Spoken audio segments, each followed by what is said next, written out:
depth. So the plan is to, ones versus ones, twos versus twos. The first couple drives with the ones will be thud, but everything else will be live. So when the twos are out there, and after the first couple drives with the ones, that'll go right to live, and then we'll play 4 quarters. Might be running a little bit in the fourth quarter or the second half, but the goal is to get these guys out there and be live. Get them in front of a good crowd. It's supposed to be a great day. I think we're north of 50,000 seats sold so far, which for midweek is a pretty good number as it's trending, but hoping to get even more on Saturday. Should be a great turnout and a great opportunity for our guys to play in front of a good crowd. Quarterbacks, you said recently you were reflecting on 2018 and talking about how you needed transparency in the spring. The circumstances are a little bit different this year, but what's that conversation like at the end of this spring? Well, it's changed a little bit in that. So Devin actually had a procedure done today on his throwing hand on his finger. So he's not going to be available to play on Saturday. He will be throwing again real soon, but he won't be able to actually play in the game on Saturday. So the other 4 quarterbacks will play. Really important for Kyle and Tristan to get out there and compete. But I think there's been really good quarterback play. This spring there's been a lot of ups and downs along the way, and so we'll kind of see how Saturday goes, and then take a look at the spring and go from there. Right behind him, Dylan Davis. Is that just in general? Do you anticipate you'd be further along in that decision? Do you think one guy would have started to elevate himself, and are you content with where that's at right now going into it? I know you wanted to have somebody. Yeah. I mean, it would be nice to have it be black and white. I can't sit here and tell you it is right now. I think they've both done really good things. I think there's things they both will have to improve on. I think if they were sitting right here, they'd both tell you the same thing. I don't think that there's no games or no agenda here. It's 2 guys competing, and one day one guy has the upper hand, the next day the other guy might have the upper hand, and those reps have been split up evenly. You guys have seen in practice. We've been really making sure we do that. So. They know that there's things they need to work on. There's things that they've done well. I guess this is practice. 13, right? And that's still not a ton of practices. You get double that in the preseason. So we'll keep building, keep growing, and you just never sure how these things shake out. Anyways, I guess we know in the past there's times we needed 2 quarterbacks, 3 quarterbacks, whatever it is, and. So I think after the season or after the spring, we'll go through, take a look at the numbers, who grade out a champion, the completion percentage, those types of things too. That'll help us. But for Kyle and Tristan, great opportunity on Saturday to put it on the field, because ultimately you can say that it's the same. It's not. It's just not the same being here and practicing in front of just a small group as opposed to being in the stadium. Third row right, Tony Girdman, Buckeye Huddle.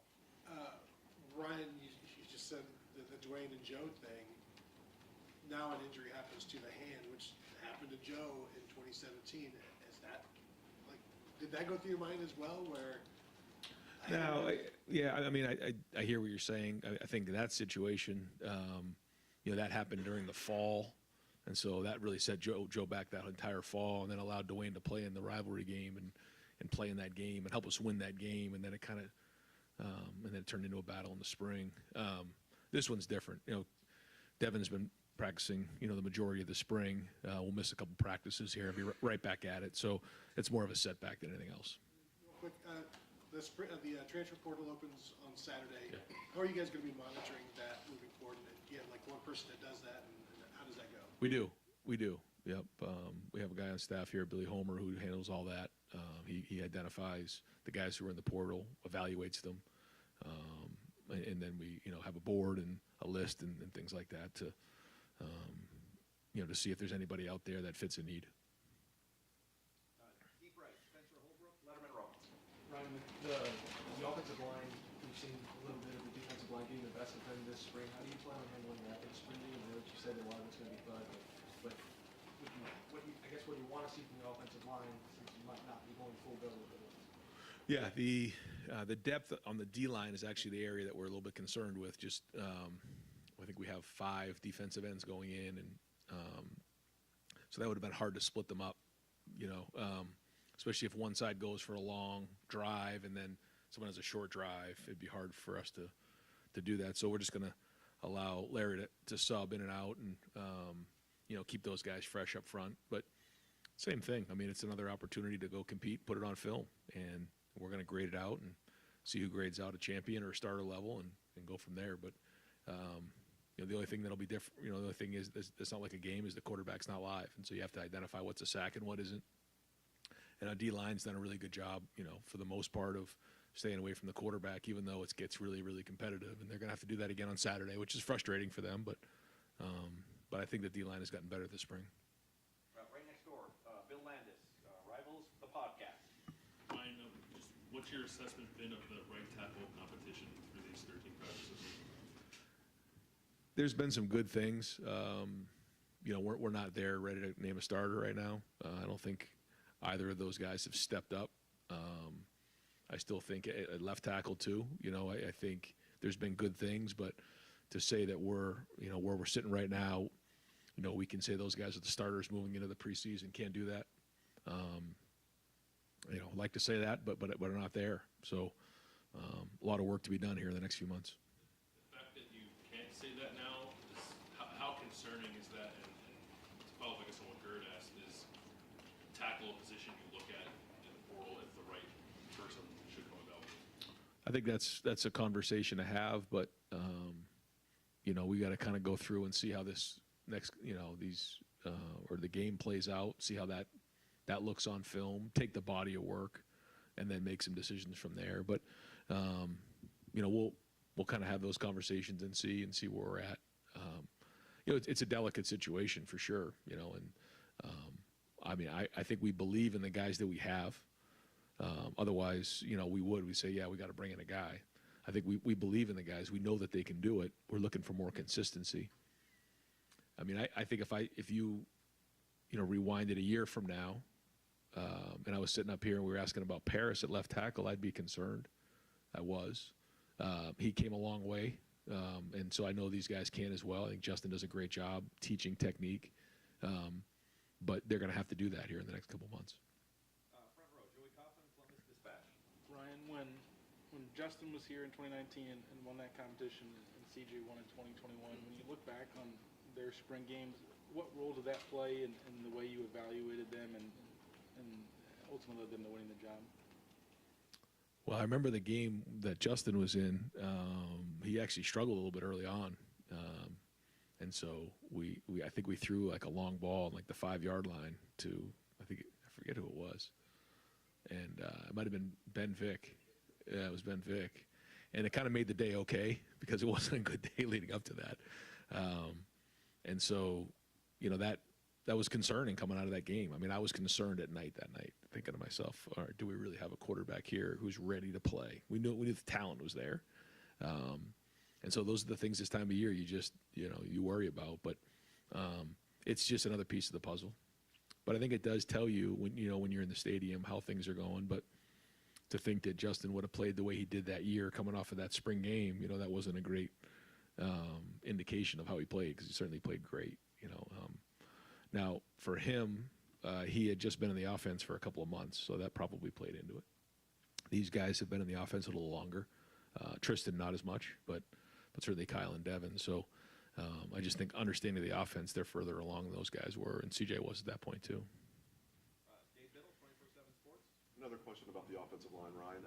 Knowing you were losing 3 starters up front entering spring, is this about where you thought they would be leaving spring or almost leaving spring? Are you guys a little ahead, a little behind overall as an O-line?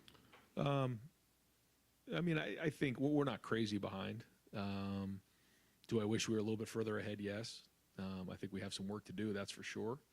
But they have got better. There's been really good plays. There's been really good snaps. There's been great flashes. There's been good practices. But there's also been stuff that we have to get better at. So I think it's probably the natural progression of where we are. We always want to be moving along faster, though. We've asked you just real quick about left tackle. We've asked you a lot about right tackle. Yeah. How's Josh doing at left tackle? Has he pretty much locked that down? He's getting there. I can't sit here and tell you he's got it locked down just yet. Making the transition to left is different. I think Josh certainly has the ability to do it. You can see it on film.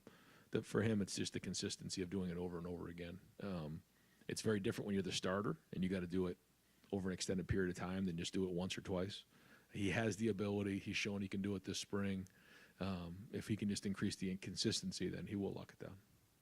Third row left, Dan, both 11 Warriors. Ryan, we haven't seen Mayan Williams out there a lot the last couple times he's been in practice. Just what's his status right now? Yeah, he'll be available probably for the first couple drives, like the thud drives on Saturday, and so there's nothing there that's a long-term injury. How are you got to handle things with the running backs? Obviously, Trey being out, Mayan being limited. Yeah, so we'll start off in the warm-ups with a 10-minute individual period. So the guys who won't be participating in the game, like Trey won't be in the game. Julian, Mac, Tommy, those guys will all do individual drills for about 10 minutes just to get them moving around, get them going, dress them out. And so, for those guys, we'll probably have like a list of, all right, guys who are just flat out. Guys who are doing individual drills. And then, for the most part, guys who are available to play in the game. Right behind him, Andy Evans, Buckeye Sports Bulletin.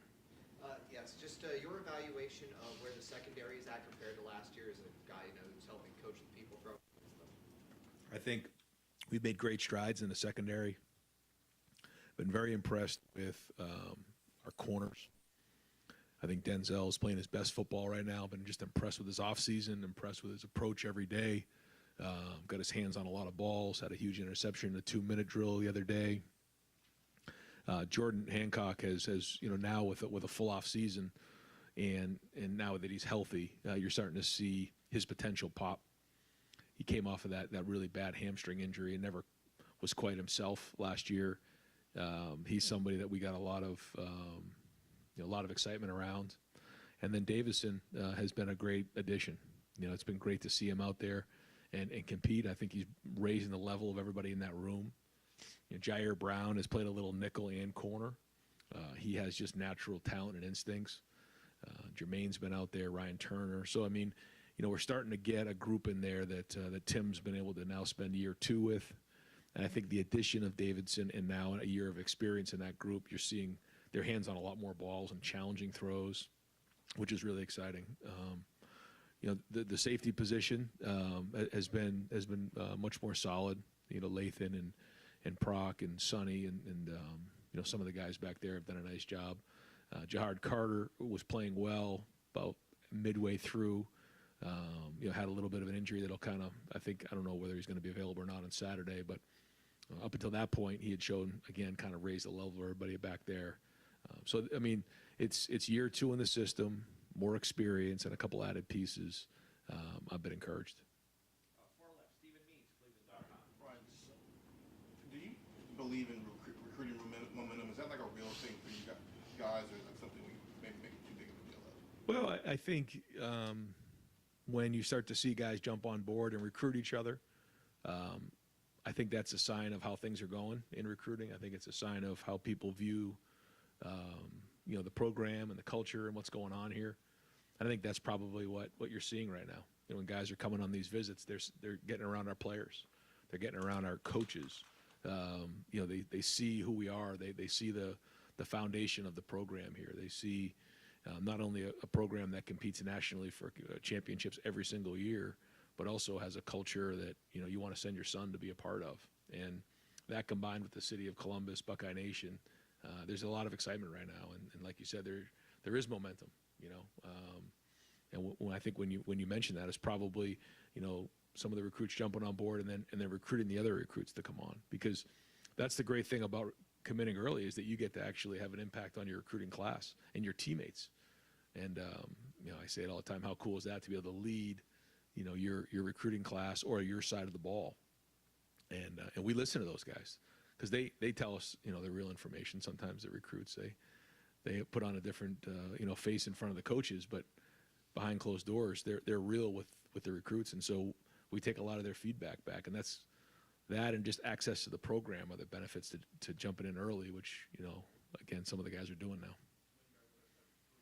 People to make decisions, like kids have to do it on their own. Yeah. Is it nice when you can have a kind of a run like guys are having on right now with multiple people like this? Yeah, it's big. It's huge. It's great for the program. It's great for the recruiting class. But we always say, you have to be 100% in because, we don't want you going on visits and doing all these other things that, after you've committed. So, like you said, we try not to, put a lot of pressure on them. But at the same time, we want them bad. We're competitive. And we're getting some of the best players in the country right now to jump on board. Fourth row middle, Pat Murphy, 24/7 Sports.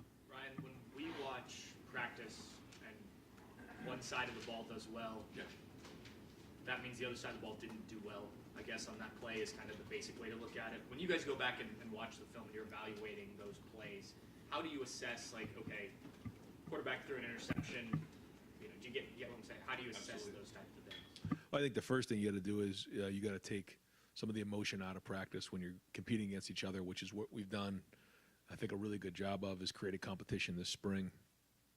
There can be, a play that, gets a lot of attention and kind of creates a lot of juice and energy on one side of the ball. And then, you come back and quietly the other group is getting a sack or is throwing a long pass for a touchdown. And so you have to just identify, what's really going on in practice and not get caught up in the emotion of everything. Because I think our guys have brought great energy at practice, and we love that. We want that environment. But as coaches, you have to identify what's real and what isn't. And, when you're playing, good on good and, it gets really, really hard. I mean, like those plays, 3rd and 5, game on the line, what's the play? The first play of inside drill is great. And, the first play of 7-on-7 is great. But when it's a team drill and, we're really trying to evaluate, how guys can operate in those game-like environments. That's where we're making our biggest evaluations.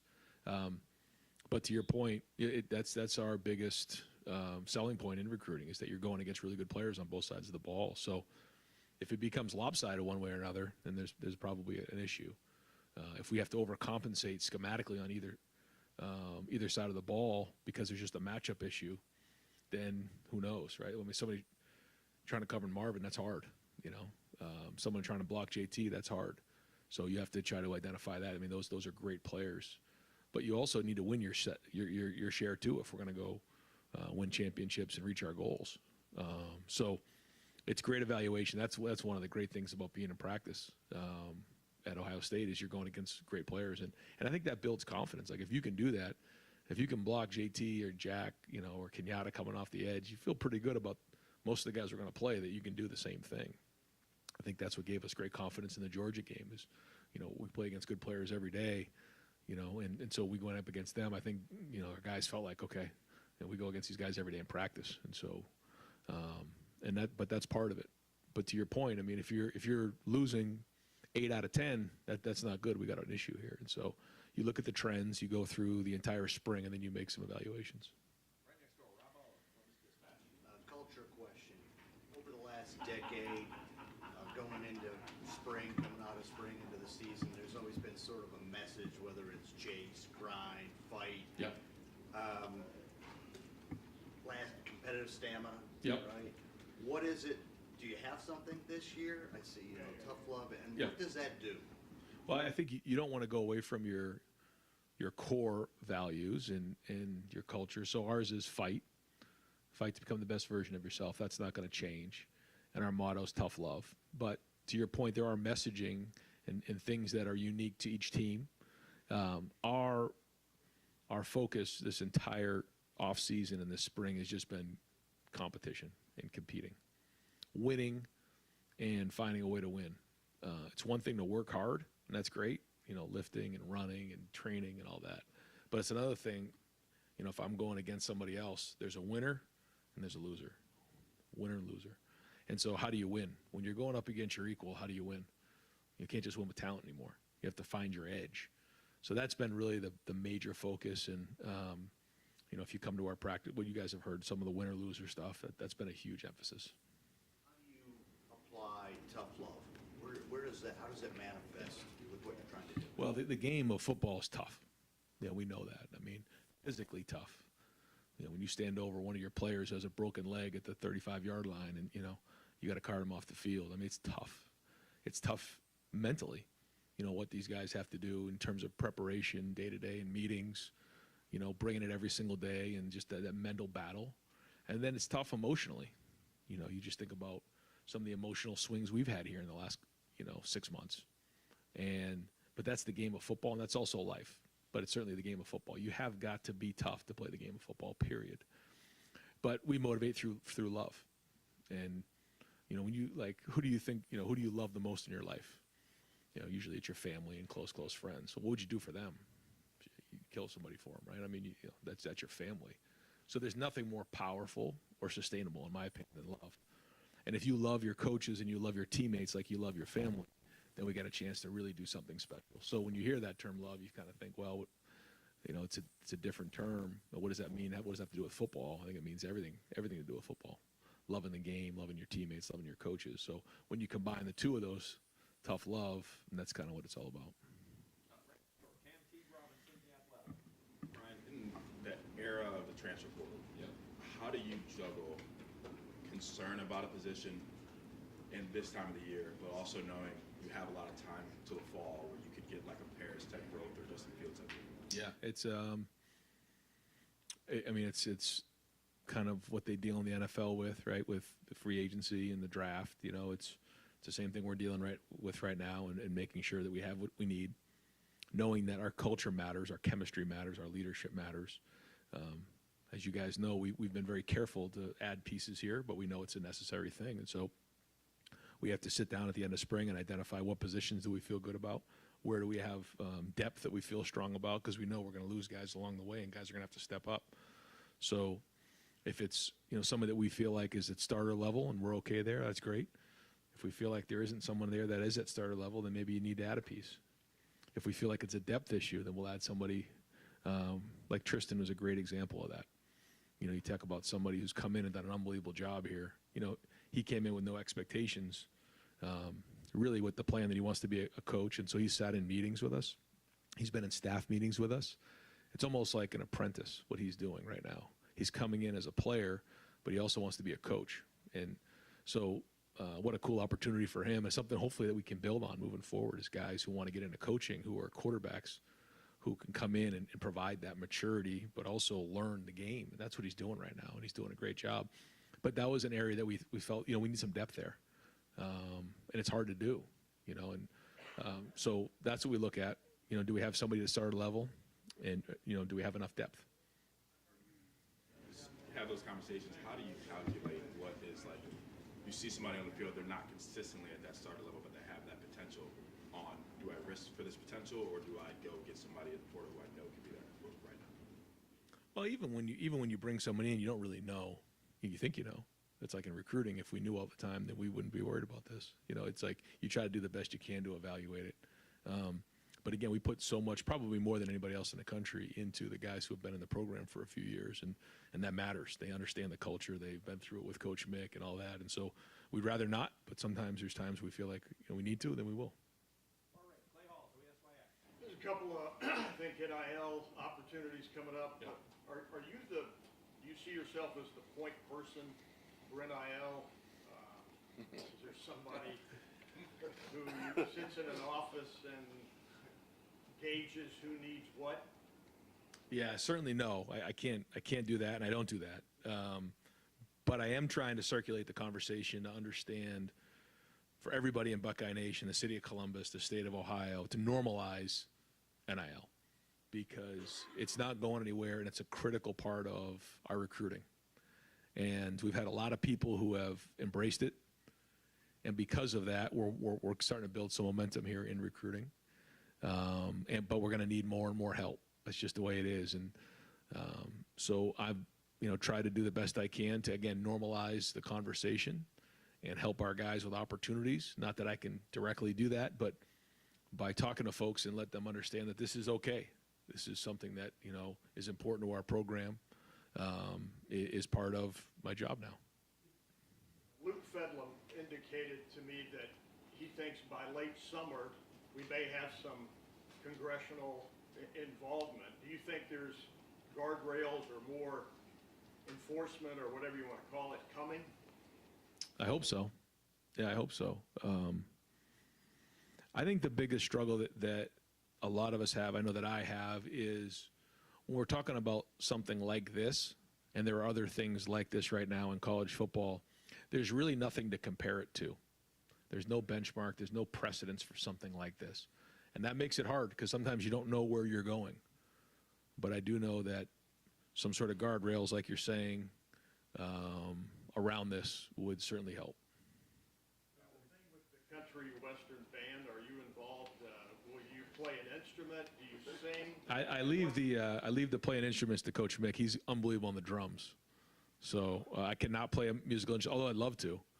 I just don't have a lot of time to learn how to play a musical instrument. I don't think I'm going to sing. I might get up on stage or or something like that and have some fun, but I don't think I'll be singing. All right, Adam King,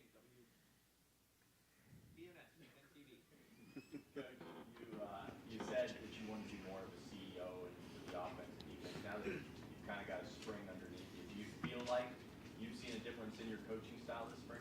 You'd have to ask the coaches. I'm not sure. I'm trying to stay in the middle of the field. It's not easy to do. I'm trying. How do you think Coach Hartline's come along with this offensive role? Well, I think first off on the offensive side of the ball, the only way to really allow them an opportunity to progress is to kind of take a step away. I think it's hard when you're in that situation. I've been in that situation before, and the first thing you ask is, what does the coach expect me to do here, as opposed to what's best? And so I think they've been navigating that well. Certainly he and Justin, work well together. They're both very bright. Keenan, Corey, Tony. I mean, it's a good group in there, and they know the system, which is great. But a big part of that is how does the system, adapt to this group, because this is a different group than we had last year, and every year it changes. So really bright group, and I think, it's been great to see the new dynamic in place.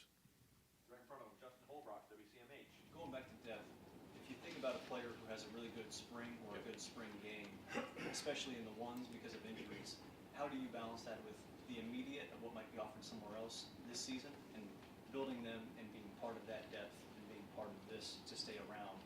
Yeah, I don't think there's a hard and fast answer to that. I think you have to take all things into consideration, and you try to do the best you can. But I think you're identifying all the things that come into play when you're having these conversations. And if it was just, clear cut, it would make it a lot easier. But there's a lot of things to consider.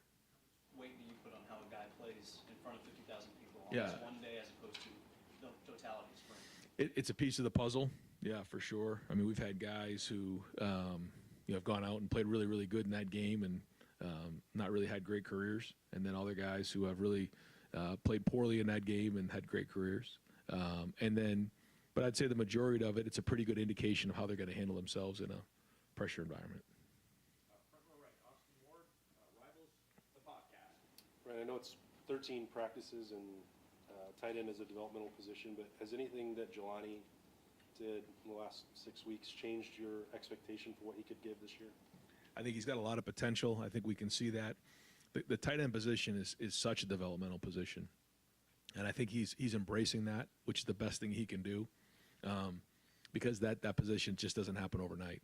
And the more he embraced that, the better, because he's got a good group there.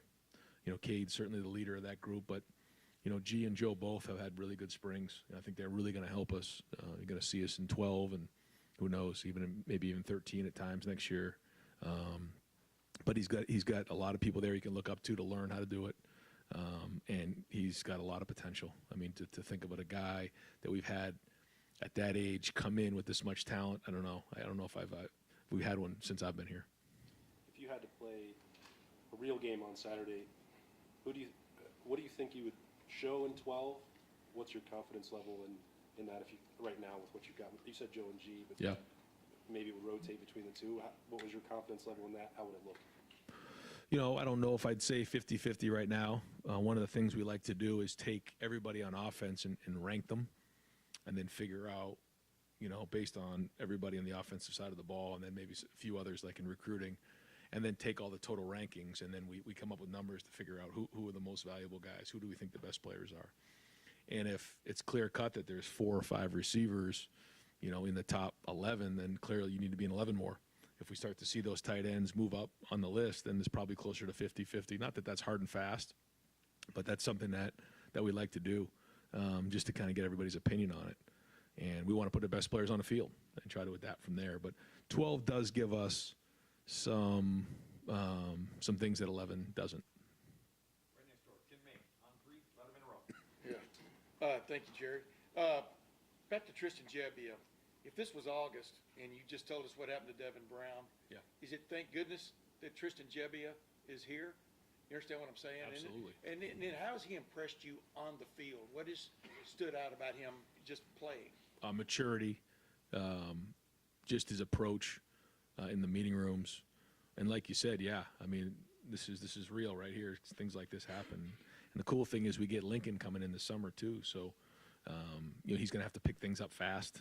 But I don't remember the last time we had 4 guys where we feel like, okay, we got some good depth in that room. Yeah, I've been impressed with his approach. You can tell that he's played in games. The decisions are quick. The ball comes out quick. And he's got a mature approach to him. Two other quickies. When you're talking about the offensive line and where it's state right now, is it mistakes that are happening, or are y'all dealing with some situations where maybe a guy isn't good enough? You understand what I'm saying? Yeah. I mean, how do you draw the line there? And making a lot of mistakes is not good enough too, right? Yeah, and you have to identify what it is. Is it just lack of reps? Is it the coaching? Is it the scheme? Or like you said, is the player just not good enough? And those are the decisions that we have to make as a staff, and that's where the evaluations come as you watch the spring cut-ups. Is because when you're in the day-to-day practice, you're kind of in the forest and you can't really see the trees. You just see 1 or 2 reps, and that's not really an accurate evaluation of what you're seeing. So we'll kind of go back through, watch them here, and try to do the best we can. I don't think that it's a situation where, we just don't have good enough players. I don't think that's the case. I just think that we need to continue to play. They need to get more and more experience, and they need to learn what it is to be a starter. It's one thing to be in the 2s and go against the 2s on defense every day in practice and not really have to play as much in a game. It's another thing on 3rd and 5 with the game on the line. You got to go block the best defensive end in the country, or else we lose the game. It's a whole different feel, and there's a maturation there. With that in mind, my other quickie is, do you tell Jim Knowles, hey, throw the rain bucket at him? I mean, on Saturday. I mean, you understand what I mean? I mean, how do you? Because you want a true evaluation leaving the spring, I would think, about how guys handle pressure. Yeah, it's a little, stunts, et cetera. Yeah, but also you want to find out, like, can he physically do it? Because once you start getting too schematic, it's like, well, he thought it was going to be this and it was that, or he got confused here. But that's a big part of playing the position too. You have to be able to think on your feet. You got to be able to identify information, take the game plan to the field. So a little bit, but also like physically, can the player do it, whether it's at the O-line or any other position? Yep. Just a couple more. Front row, Bill Ramirez, Columbus Dispatch. Brian, especially with Devin being out, all eyes are going to be on Kyle. Can you kind of give your assessment of where he is and just how big this is for him on Saturday? Yeah, it's another step in his progression. I think he's done some good things this spring. Again, brings 3 years of experience under his belt here, so he knows the offense. He does a great job in the meeting, able to take concepts to the field. He's made some really nice throws. He's accurate, and he's shown the ability to lead the team down the field to score. So again, another great opportunity for him to, and with some of it has been with new receivers, talented receivers, but new receivers. And so a great opportunity for him to go out there and put that on the field and feel like, okay, I got a game in the shoe under my belt, even though it's a spring game. He obviously started the Akron game a couple years ago. He says he's night and day, better than he was then. I mean, how comfortable would you be if he is the guy right now and you had to go play a game with him? Well, it's hard to say right now because there's still so much more to go here. I don't think anybody's really ready to play right now. So, we'll kind of keep building and keep growing and, see where we're at in August. Because in the off season, these guys get an opportunity to get bigger, stronger, watch the spring cut-ups, throw on their own, things like that. And then we have all the practices in August. So we don't have to worry about playing a game right now, so we'll just keep working. Maybe 3 or 4 guys you're just you just really want to see, either you're excited about them or you're curious how they're going to do in the big environment on Saturday? Mostly the guys who probably haven't had as much game experience. So whether it's guys in the program that haven't quite been on the field yet, like some of the linemen. Kenyatta Jackson hasn't played a whole bunch, but had a really good spring so far. Seeing guys like Davison out there who haven't played here at Ohio State before, although he's played in games before. Just kind of seeing the guys that maybe we haven't seen, or the young guys, the freshmen who, again, you see them in practice, you have an idea of what they can do, but it'll be fun for everybody else to see it. And final question, second row right, Doug Lane, MarineCleveland.com. You guys keep talking about ranking these players and all. There are podcasts waiting to happen, man. You guys just need to record your meetings. God, it's so good.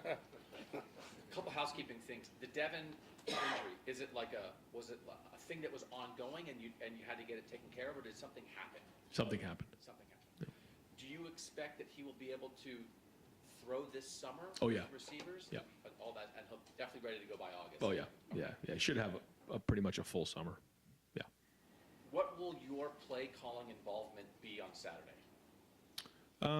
I'll be on the headset and just kind of going through it. We'll go through the game plan and what we want to show, what we want to do in the game, and then let Brian call it, and I'll kind of be right there, and we'll, I won't be, probably have the play sheet in front of me or anything like that and go through it situationally. Let Brian do that, but I'll be right there, and we'll probably huddle some, so I'll be able to kind of relay some of that information to the quarterback.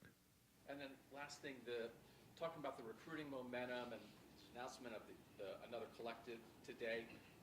You guys signed a really good class in December, right? Yeah. But there was also, it felt like, maybe some things that could have happened but didn't. How have your feelings about your ability to recruit the way you want to changed, evolved, anything between December and now?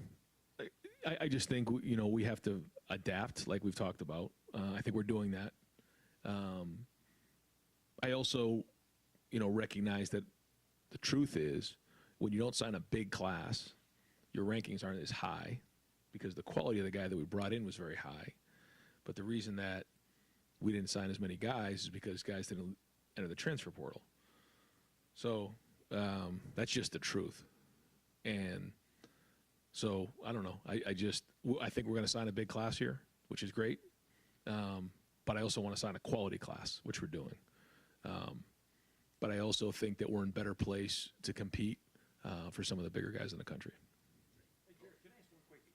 Are you disappointed that wherever that group is has opted to kick the can down the road a little bit on letting basically everybody who is on staff coach or be involved in coaching? I mean, is that disappointing to you? I mean, what's just your take on it? There's a lot to work through there. I think there's a majority of coaches that would like to see, more flexibility for the coaches to do work on the field in practice, not so much in the game, but in practice. But there's a lot that comes with that. IAWP issues and recruiting that we got to make sure that we clear up. And there's a lot that goes with that, labor laws and things like that. So I think that there's a push for it, but at the same time, I know that those things aren't easy. And I'm of the opinion that sometimes right now, more than anything, less changes is the better. So we've had so many changes, and it takes us a long time to see the effects of all these changes. So what would the effects of that be? Not that I'm saying I don't think it's a good idea, but there's a lot that comes with these decisions. Yes. Yep, you got it. No problem. Yep.